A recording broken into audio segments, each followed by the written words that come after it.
finished Crosscode, I thought, I enjoyed that. After all, the story was good, the climax was satisfying, and the puzzles were engaging.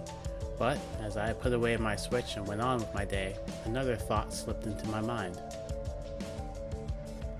Developed by Radical Fish Games, Crosscode is a top-down 2D action RPG.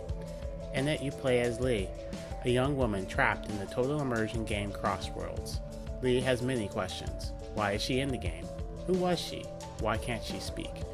It's good stuff, and combined with the deep combat and challenging puzzles, should have made for an engaging experience that I treasure, but it didn't. To be honest, it was a challenge to finish by the end. Here are the reasons, -1, why I finally managed to finish the game. First, the story is amazing. I really like Lee, who is persistent in making sure that the other characters know what she wants despite her speech disability. The game does a good job in emphasizing that it's not Lee who needs to accommodate her friends, but her friends who need to accommodate her. Second, I love the puzzles, which never let me settle into the same solutions. They incorporated the game's magic mechanics, which are oriented around 4 elements: heat, cold, shock, wave, that can be used to manipulate the environment. Because of the depth and complexity of the puzzles, I was challenged by a sliding block puzzle for the first time in years. Third, I enjoyed customizing Lei's powers, using different settings and modifiers to plan for the next combat encounters and match it how I preferred to play. There were also elements I didn't love or hate. The game looks fine and sounds fine.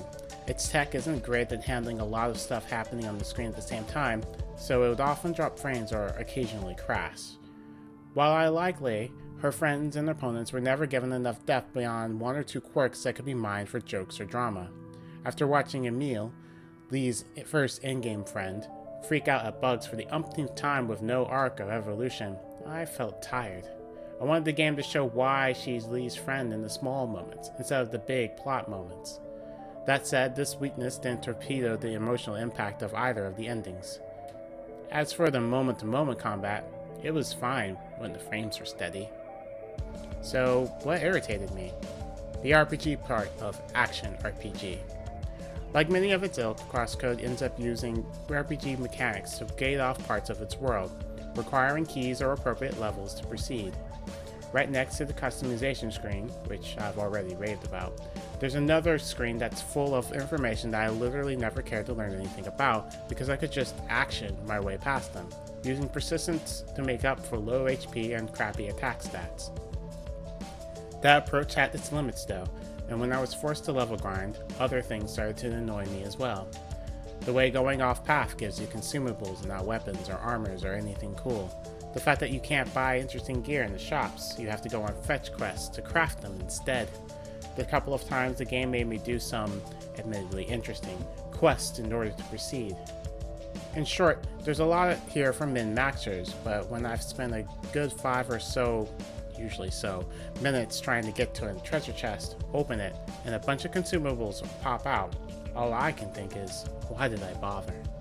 I got in the habit of ignoring chests, even the ones with gold on them, because the reward never felt like it matched the effort. I did finish the game though, got both of the endings. What was it about the game that got me through the annoyances I've listed? The difficulty sliders. At any point you can slow down the puzzles and reduce incoming enemy damage. That was the only reason why I got through the final boss. It was good to be able to look at the final boss and think, oh, I don't have to go grind for another 4 hours. I can get this done now. Yes, I lose gamer points for not finishing it without lowering the difficulty, but I can save that for other games, like Hyper Light Drifter or Hollow Knight. Is Crosscode worth it? Yes. If you really enjoy going off the beaten path, love collecting stuff, and want to min-max your way to victory, Crosscode is definitely for you. Also, if you like puzzles and a good story, it's also for you.